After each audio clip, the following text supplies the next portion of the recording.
These cymatic images are truly awe-inspiring, not only for their visual beauty in portraying the inherent responsiveness of matter to sound, but also because they inspire a deep recognition that we too are intrinsically connected to the same complex vibrational matrix of reality.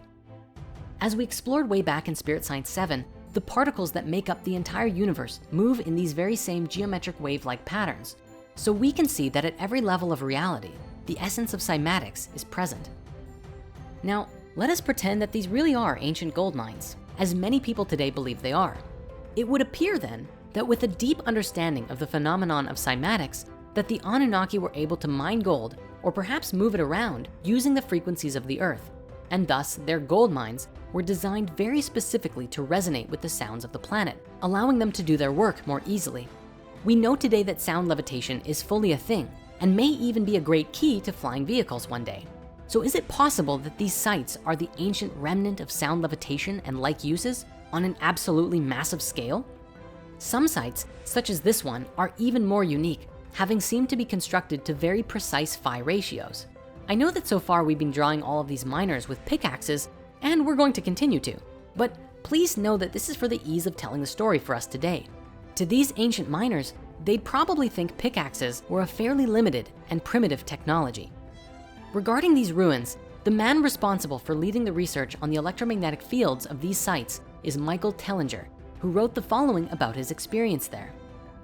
I have measured these spectacular energies and electromagnetic waves and therefore do not hesitate to make these claims.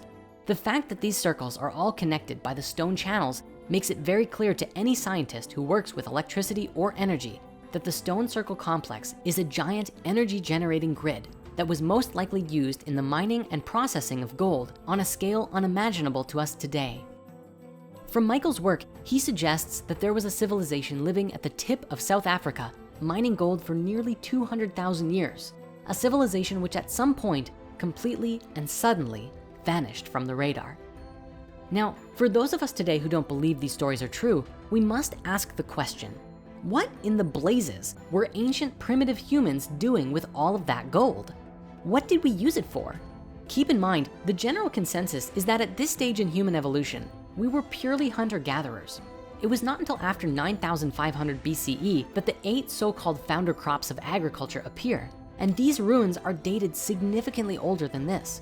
We know today that gold is a very soft metal, and not really something that we could use like other metals.